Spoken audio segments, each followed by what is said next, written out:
Right. Buka Alkitab kita sama-sama. Hari ini kita melanjutkan pada pembahasan kita 33 dasar pengajaran penting dalam kitab Wahyu. Selalu saya jelaskan mempelajari kitab Wahyu, jangan coba berspekulasi untuk mengetahui kapan Yesus datang. Karena makin kita mempelajari kitab Wahyu, makin kita sadar tidak penting mengetahui kapan Yesus datang. Tapi yang paling penting, kapanpun Yesus datang, saya siap. Sama-sama bilang, kapanpun Yesus datang, saya siap.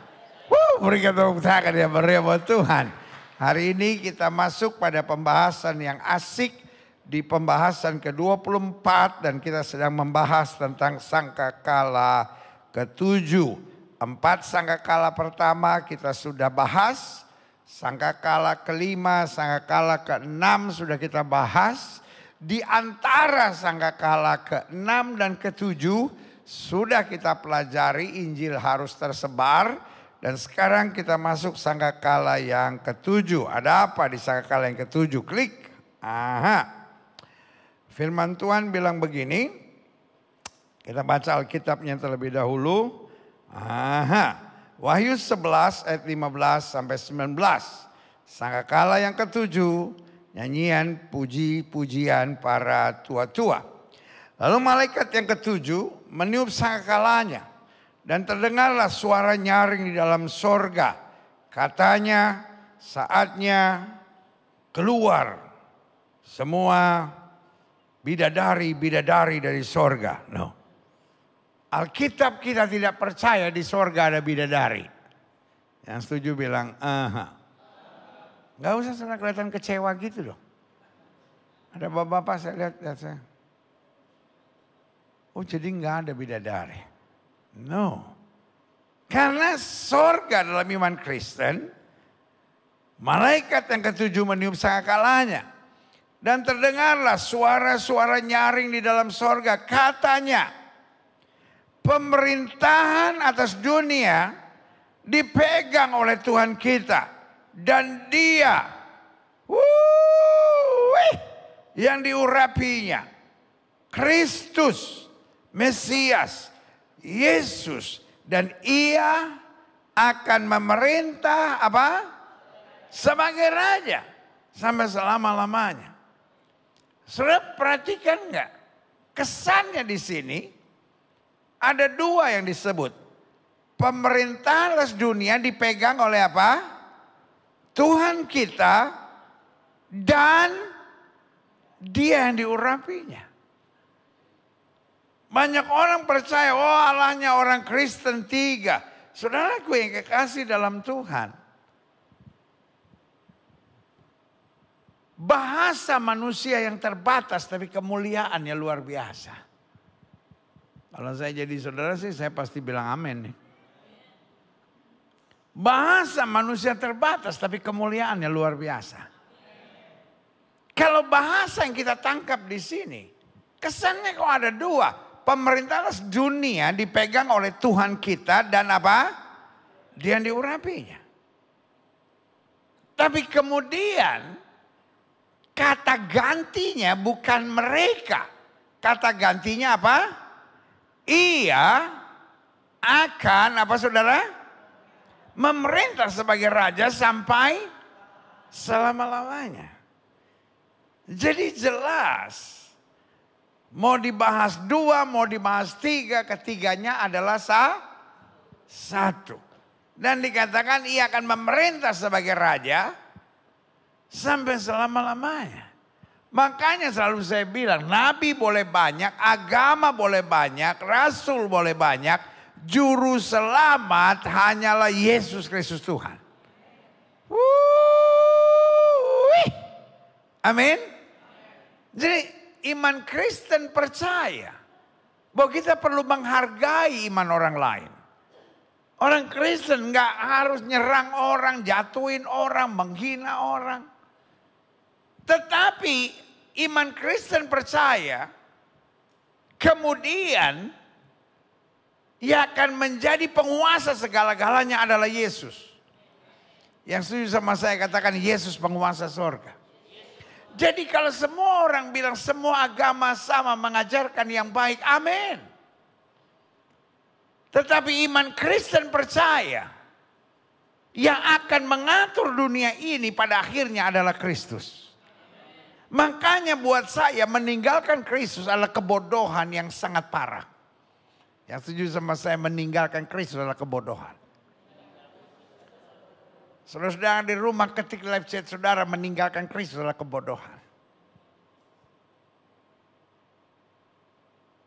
Ada orang yang meninggalkan Kristus karena uang, karena harta, karena masa depan, karena pasangan teman hidup. Dan sekali lagi saya ulangi, meninggalkan Kristus untuk alasan apapun adalah kebodohan.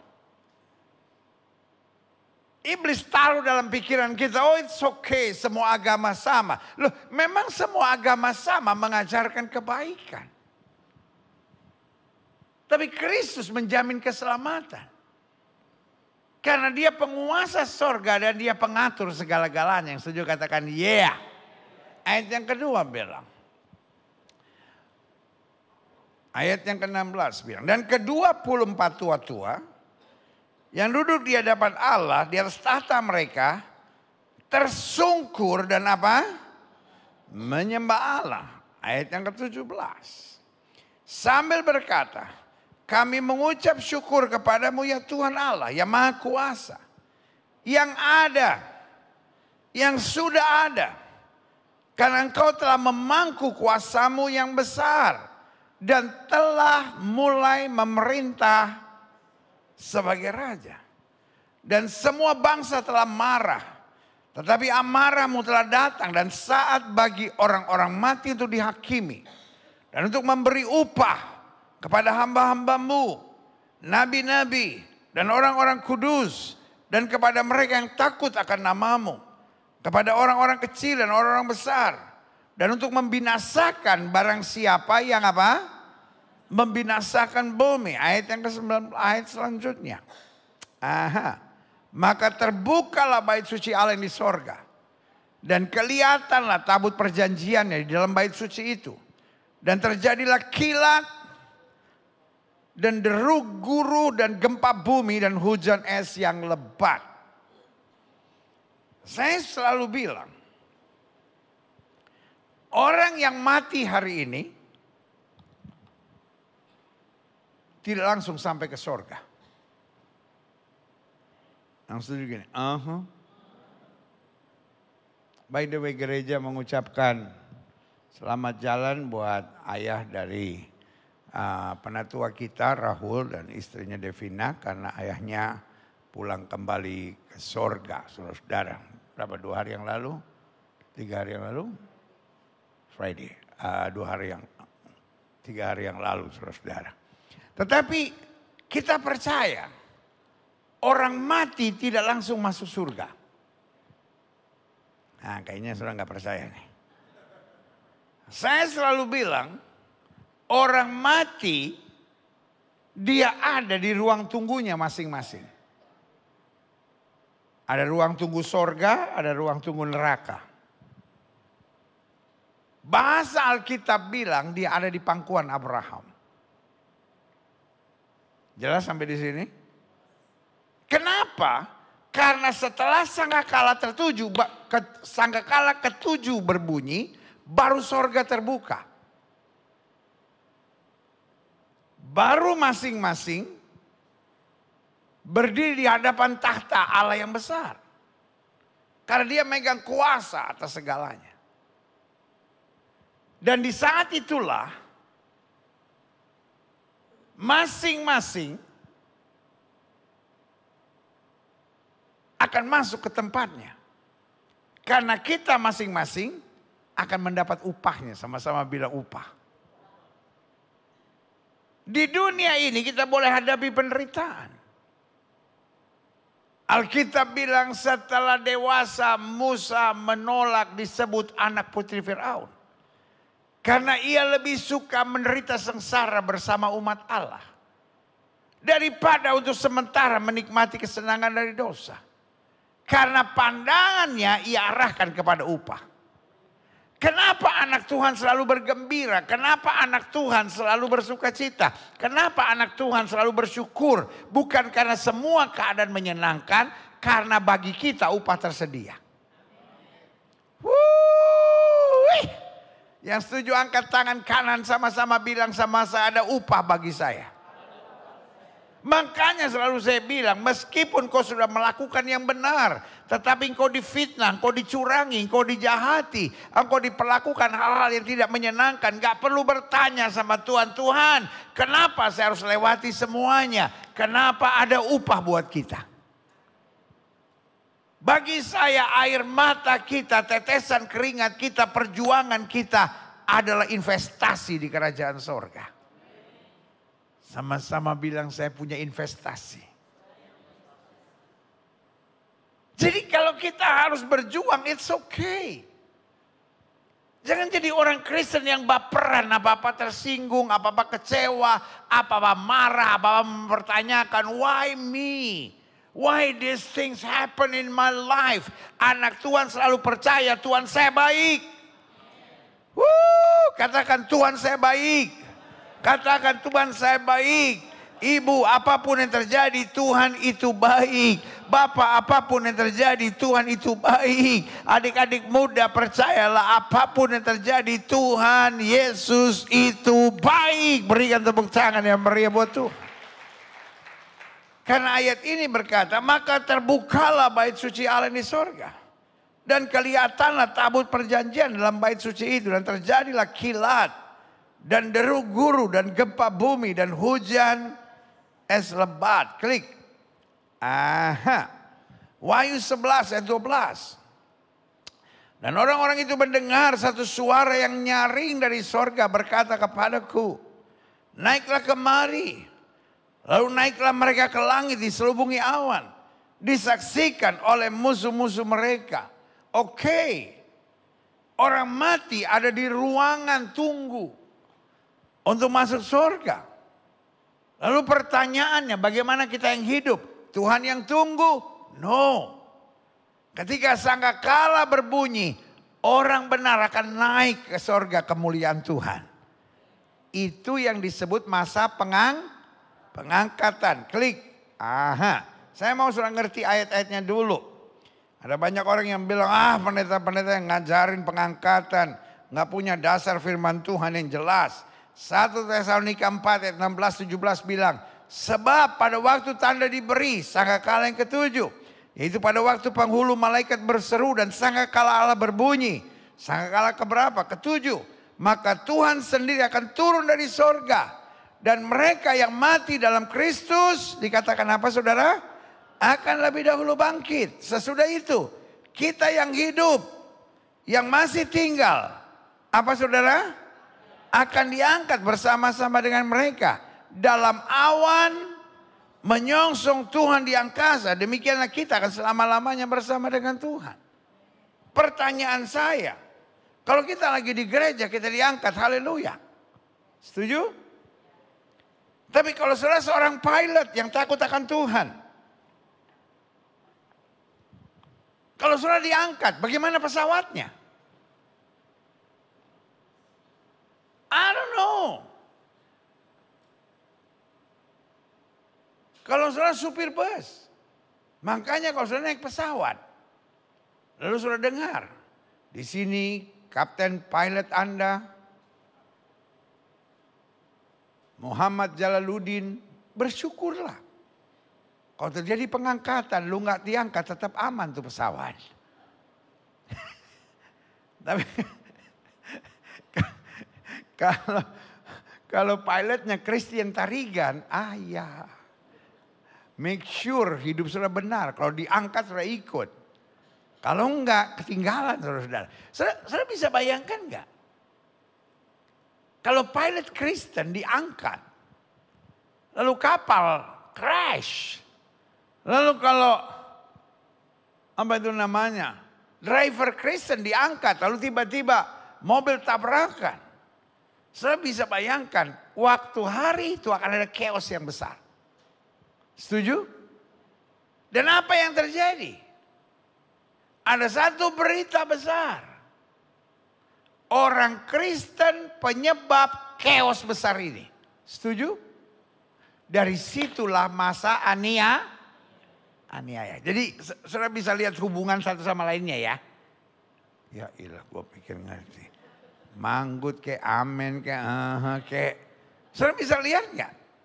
Di hari ini, yang tadi Wahyu 11 ayat 12 bilang, lalu di Tesalonika 4 ayat 17 ini bilang, akan diangkat. Setuju? Nah, saudara bisa bayangkan kalau dia kapten kapal, kalau dia pilot, kalau dia ngatur sesuatu, tiba-tiba diangkat. Saudara bisa bayangin nggak kalau itu dokter yang lagi operasi orang, tiba-tiba dia diangkat. Jadi dunia akan ada chaos besar. Yang setuju bilang, aha. Saudara ngerti sampai di sini? Nah, waktu chaos besar terjadi, berita resminya bilang apa? Kekristenan cause the chaos. Christianity is the cause of the chaos. Apa yang terjadi? Seluruh dunia akan sangat benci dengan kekristenan. Sementara orang Kristen yang tertinggal akan bilang, hey, what's going on? We are doing nothing. Kita nggak buat apa-apa. Tetapi tetap inilah awal di mana penyerangan besar dan kekacauan besar terjadi. Klik. Aha. Saya harap saudara ngerti. Matius 26. Matius 24 ayat 40 sampai 42. Pada waktu itu. Pada waktu apa? Tesalonika menjelaskan. Pada waktu pengangkatan. Kalau ada dua orang di ladang. Yang seorang akan dibawa dan yang lain akan ditinggalkan. Kalau ada dua orang perempuan sedang memutar batu kilangan. Yang seorang akan dibawa dan yang lain akan ditinggalkan. Pertanyaan saya, kenapa yang diambil ilustrasi dua orang perempuan yang sedang memutar batu kilangan? Kenapa enggak dua orang laki-laki yang sedang memutar batu kilangan? Di zaman itu, orang yang memutar batu kilangan pasti bikin gosip. Perempuan dua orang enggak mungkin diam. Setuju Bu? Udah denger belum? Sini masa? Iya. Nah Alkitab bilang, walaupun kamu berteman baik, tapi kalau kamu berdosa, yang seorang akan diangkat, yang lain akan ditinggalkan. Makanya ayat yang ke-42 bilang, karena itu berjaga-jagalah, sebab kamu tidak tahu pada hari mana Tuhanmu datang. Tugas saya sebagai gereja, tugas saya sebagai gembala memastikan. Kapanpun trompet itu berbunyi, kapanpun sangkakala itu berbunyi, kita siap.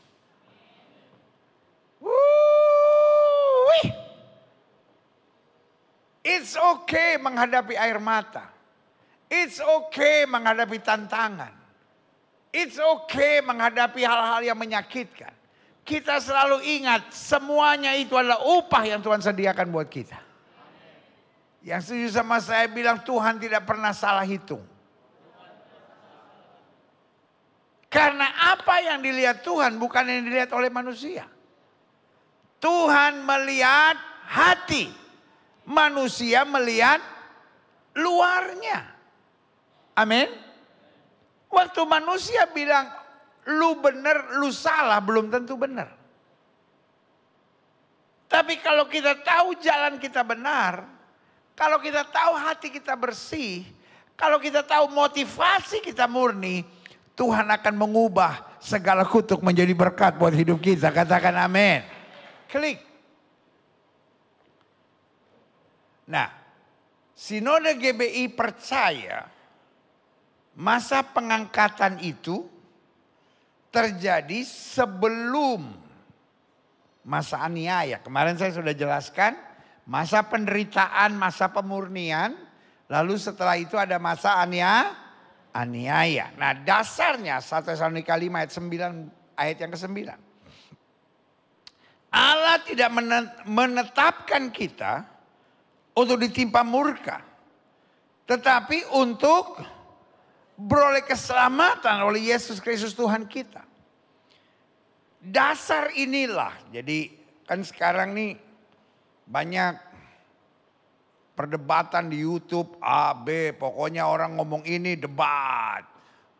Orang ngomong ini sikat, ya kan? Tetapi kita Gereja Bethel Indonesia tahun lalu ditetapkan oleh apa itu namanya, Direktorat Jenderal Bimas Kristen Protestan, Departemen Agama Republik Indonesia sebagai sinode gereja terbesar seluruh Indonesia. Ya. Dan kita setiap tahun dalam masa majelis-majelis daerah di seluruh Indonesia, kita selalu dari Departemen Teologi dan Departemen Pengajaran selalu mengkaji ulang setiap ajaran-ajaran kita berdasarkan masukan-masukan yang ada. Yang pertama, kita percaya adanya pengangkatan orang benar. Dan yang kedua, kita percaya bahwa pengangkatan orang benar terjadi sebelum masa aniaya. Orang lain mau mengajar apa, silahkan. Kita tidak dipanggil untuk nunjuk orang dan nyesat-nyesatkan orang. Tapi intinya, mau apapun yang diyakini, kita harus siap dalam segala hal. Amin. Supaya ketika trompet ketika trompet Allah berbunyi, orang benar diangkat Tuhan dalam kemuliaan. Tapi kita percaya, kenapa adanya pengangkatan? Ayat-ayatnya sudah saya jelaskan buat saudara. Kenapa kita percaya pre-tribulation? Ayatnya sudah saya sampaikan buat saudara. Karena Allah tidak menetapkan kita untuk ditimpa murka. Pertanyaan saya dalam kehidupan sehari-hari. Tuhan bisa murka kepada anaknya enggak? Bisa. Ayat ini menjelaskan tentang akhir zaman. Ini bukan bicara hari ke hari Tuhan murka atas dosa kita, kesalahan kita. Oh bisa aja. Tetapi maksudnya Allah tidak menetapkan kita untuk masuk masa aniaya. Tetapi untuk beroleh keselamatan diangkat oleh Yesus Kristus Tuhan kita pada harinya. Berikan tepuk tangan yang meriah. Saya harap ini menjadi jelas ya dasar pengajaran saudara tentang akhir zaman. Klik. Nah, saya mau saudara lihat tabel ini dulu. Jadi ada tabel yang saya buat supaya saudara jelas. Ini adalah tabel 7 sangkakala. Jadi dimulai. Kalau saudara mau foto juga boleh, saudara, supaya saudara punya arsip yang jelas tentang 7 sangkakala. Jadi akhir zaman, ketika sangkakala Allah berbunyi yang pertama, ini bicara tentang keserakahan manusia. Jadi saya catat teguran Tuhan kepada manusia akibat kerakusan manusia, keserakahan manusia. Dilihat dari mana? Dari cara manusia mengelola alam. Dan ketika tidak tanggung jawaban manusia dalam mengelola tambang. Makanya ada banyak gempa bumi, ada banyak banjir, ada banyak yang kita bilang masa kesusahan, tapi yang diciptakan oleh manusia. Dalam bahasa Inggris disebut act of God. Tetapi sebetulnya bukan act of God, but stupidity of mankind. Atau kebodohan manusia. Yang kedua yaitu kegilaan manusia terhadap uang dan seks. Sudah perhatikan, zaman-zaman ini sedang terjadi. Teguran Tuhan pada manusia akibat pemujaan manusia pada uang dan seks. Serta hal-hal kedagingan. Yang digambarkan pada sangkakala kedua sebagai apa saudara? Gunung yang besar. Lalu yang ketiga, berhubungan dengan kedua hal ini, akhirnya teguran Tuhan kepada manusia ini sangkakala yang ketiga, akibat gagal mengelola hati sehingga berakibat kepahitan dan kebencian.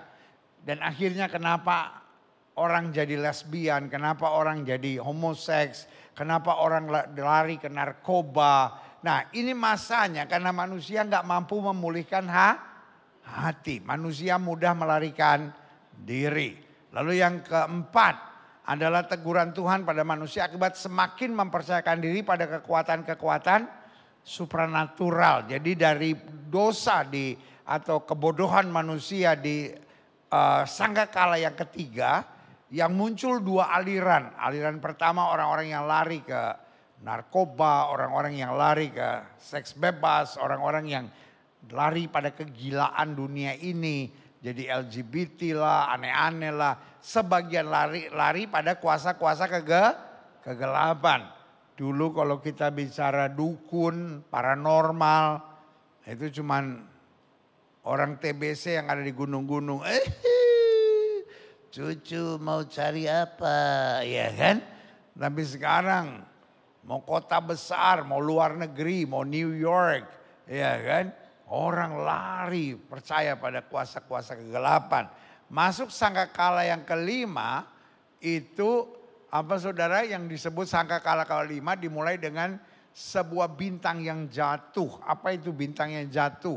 Akan ada goncangan serius dalam rumah Allah. Jadi serangan kekacauan dan penghakiman di sangkakala kelima diyakini sebagai lepasnya ajaran-ajaran sesat, saudara-saudara, ya kan? Dan masuk sangkakala yang keenam menunjuk pada kekuatan serta bahaya serius dari apa?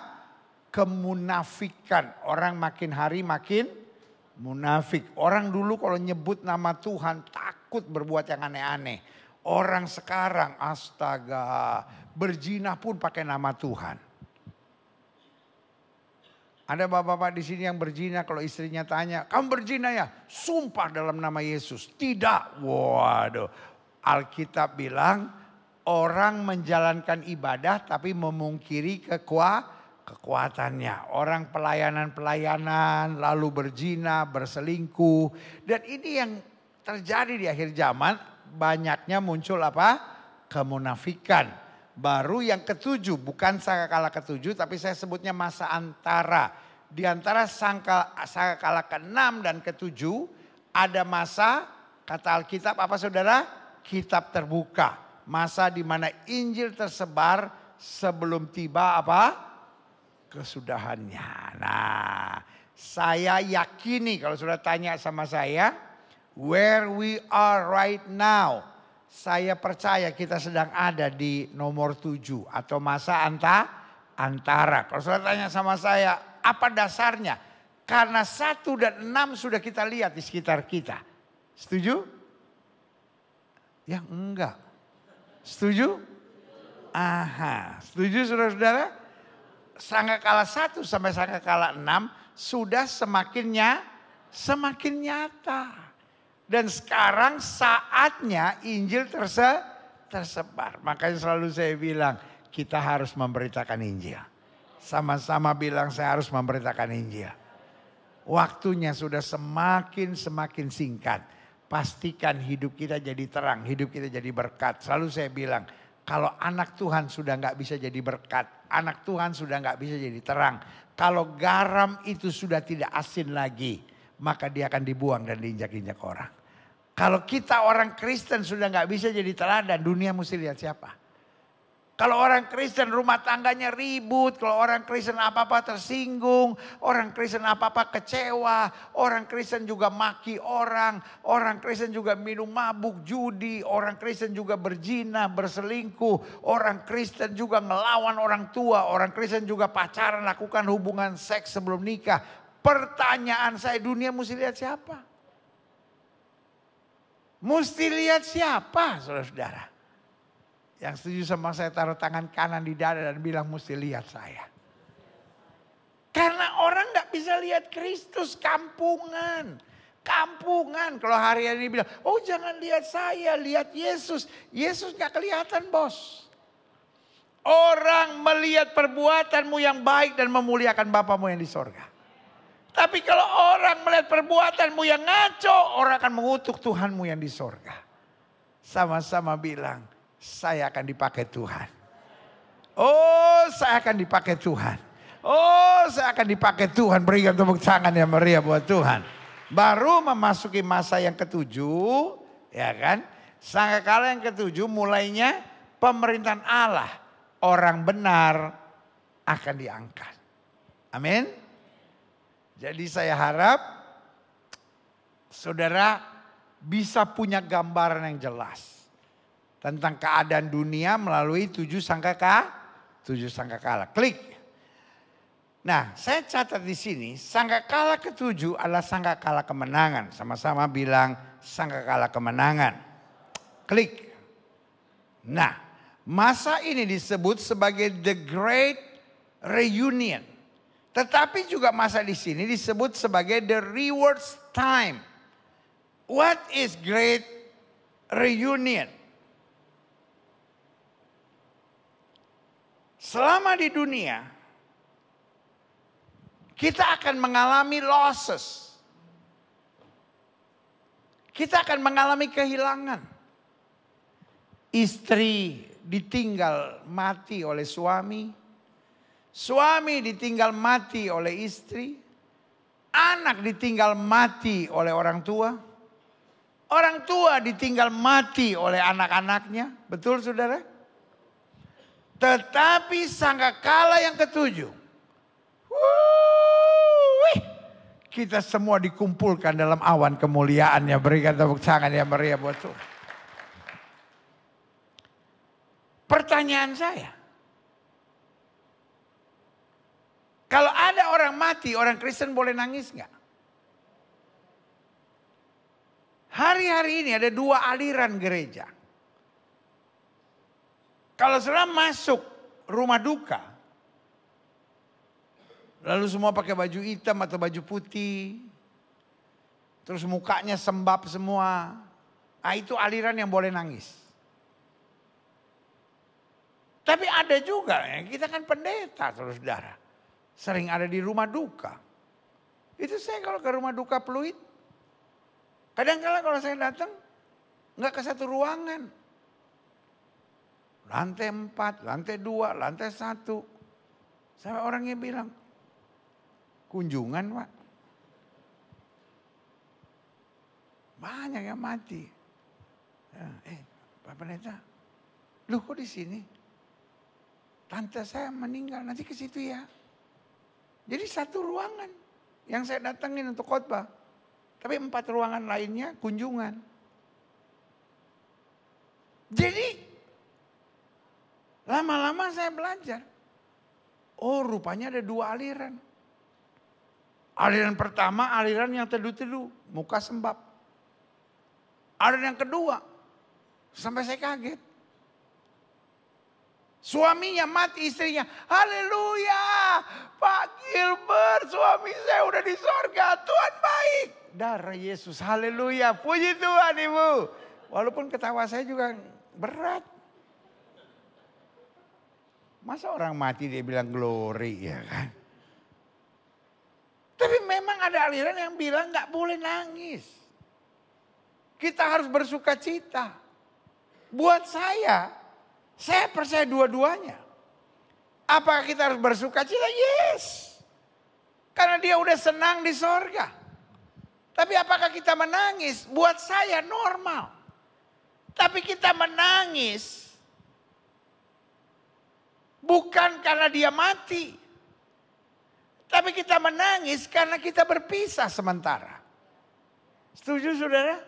Kita ingat kebaikannya, kita ingat masa-masa. Sama seperti anak kita mau pergi 2 tahun ke Amerika.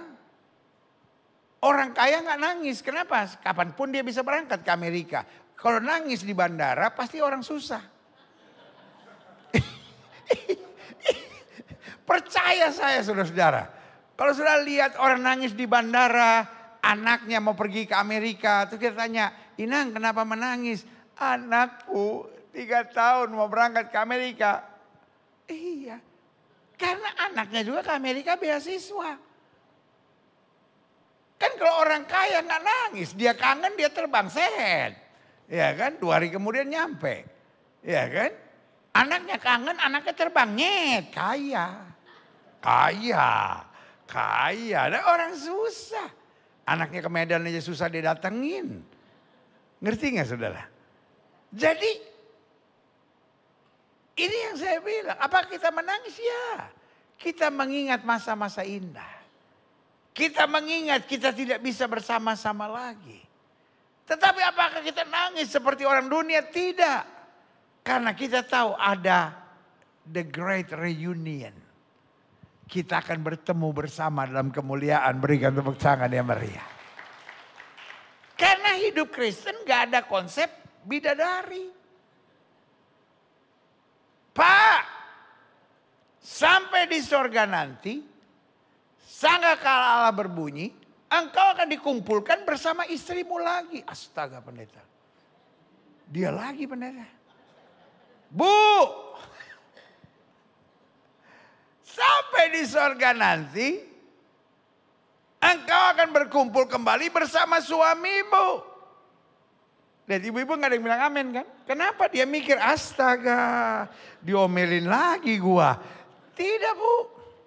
Karena di sorga segala yang jelek sudah hilang. Yang ada kemuliaan Tuhan. Suamimu sudah diubahkan, istrimu sudah diubahkan. Semua ada dalam kuasa kemuliaan Raja. Berikan tepuk tangan yang meriah. Jadi sorry untuk bilang. Ajaran Kristen tentang sorga memang sangat berbeda dengan Muslim. Dan kita untuk hal ini tidak bisa kita cocok-cocokkan. Saudara-saudara saya yang Muslim percaya betul akan ada bidadari. Saudara-saudara saya yang Muslim percaya betul bahwa wanita akan disambut oleh pangeran.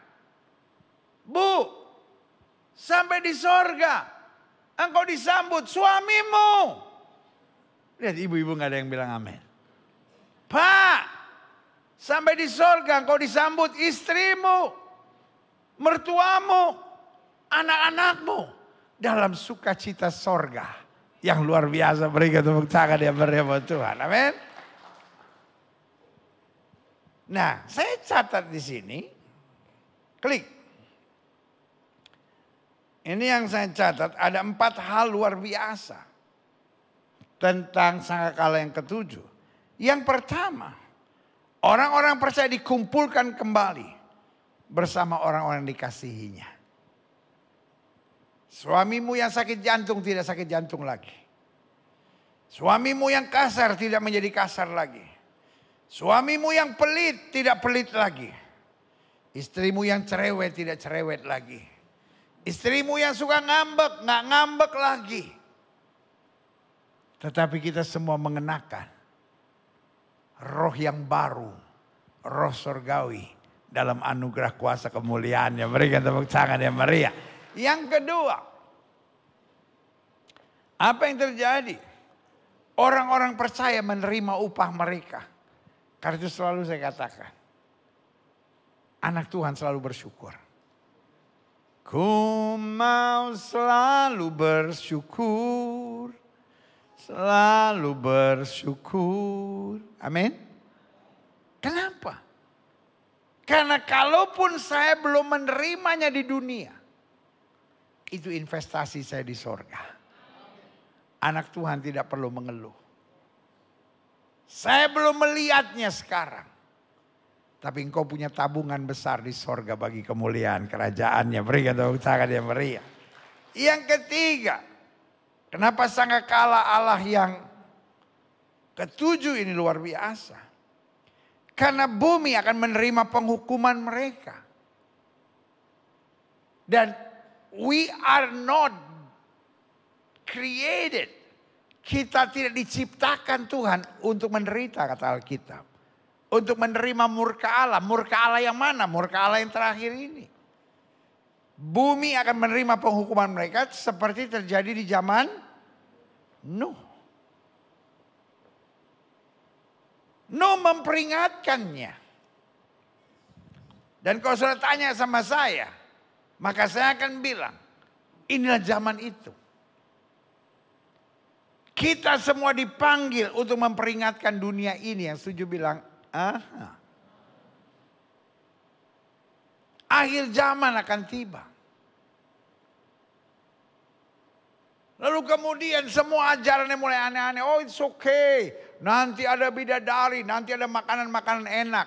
Believe me. Yang punya sorga siapa? Nggak yakin. Yang punya sorga siapa? Tuhan Yesus. Dan karena yang punya sorga Yesus, Alkitab adalah buku suci yang paling bisa dipercaya tentang apa yang akan terjadi di sorga. Orang boleh marah sama saya, orang boleh tersinggung sama saya, orang boleh bilang Gilbert ngaco, biarin. But I stand here to tell you about the truth. Truthnya yang punya sorga adalah Tuhan Yesus. Karena itu Alkitab adalah buku suci yang paling bisa dipercaya tentang apa yang akan terjadi di sorga. Setuju? Saudara boleh nggak percaya sama saya hari ini tentang apa yang akan terjadi dengan sorga. Tapi harinya akan tiba. Engkau akan bilang, Alkitab yang dihina banyak orang. Alkitab yang bilang sudah dipalsukan oleh banyak orang. Tetapi apa yang Alkitab katakan tentang sorga, itu yang paling benar. Yang setuju sama saya katakan, apa saja yang ditulis Alkitab tentang sorga, itu yang paling benar dan bisa dipercaya. Berikan tepuk tangan yang meriah buat Tuhan. Masa ini adalah masa seperti zaman Nuh. Nuh bilang, hey, air bah akan turun. Mereka menghina, mereka menertawakan. Dan itu yang terjadi sekarang. Gereja ditutup, Alkitab dihina, para pendeta ditertawakan. Sikap orang Kristen dianggap bodoh. Orang Kristen aneh banget, gak boleh cerai. Orang Kristen aneh banget, gak boleh berzina. Orang Kristen goblok banget, gak boleh minum, mabuk, judi. Hidupnya orang Kristen kok berat banget. Kita berat karena kita bukan berasal dari dunia ini. Kita gak tahan untuk kembali ke rumah kita. Untuk menerima kemuliaan kuasanya. Berikan tepuk tangan yang meriah. Saya undang pemain musik maju ke depan. Yang keempat, yang terakhir. Coba lihat ayat ini dulu. Sebab sebagaimana halnya pada zaman Nuh, demikian pula halnya kelak pada kedatangan anak manusia. Sebab sebagaimana mereka pada zaman sebelum air bah itu makan dan minum, kawin dan mengawinkan, sampai kepada hari Nuh masuk dalam bahtera. Mereka tidak tahu akan sesuatu sebelum air bah itu datang dan melenyapkan mereka semua. Demikian pula halnya kelak pada kedatangan anak manusia. Dan ini masanya. Masa di mana orang benar dimurnikan. Masa di mana orang benar coba digoncangkan. Tetapi Allah turut bekerja untuk mendatangkan kebaikan. Masa di mana gereja Tuhan mau dipecah-pecah. Tapi orang yang hatinya bersih selalu punya kerinduan untuk bersatu. Makanya selalu saya bilang, kita orang yang paling berbahagia. Kita akan menyaksikan masa di mana gereja Tuhan dimurnikan. Tapi sebagian kita akan mendengar trompet itu berbunyi. Kita naik dalam kemuliaan bersama dengan Kristus. Berikan tepuk tangan yang meriah buat Tuhan. Klik. Yang terakhir. Masa ini disebut masa Great Reunion and Rewards Time. Karena ada syukur penyembahan yang luar biasa. Rapture, Great Reunion and Rewards yang mereka terima. Berarti saudaraku yang kasih dalam Tuhan. Kalau saudara merasa hari-hari ini berat. Kalau saudara merasa hari-hari ini sukar. Saya rindu saudara baca Alkitab makin sungguh-sungguh. Saya rindu saudara makin mendekat kepada Tuhan. There is no other way. End times is on the way. Akhir zaman sudah semakin dekat. Alkitab berkata, bekerjalah selagi siang. Akan datang malam di mana kita semua akan beristirahat dalam kemuliaan Tuhan. Gak apa-apalah berjuang, gak apa-apalah berkeringat, gak apa-apalah mencucurkan air mata. Berjuang saja, harinya akan tiba. Trompet itu berbunyi, kita dalam kemuliaannya bersama Dia. Berikan tepuk tangan yang meriah buat Tuhan.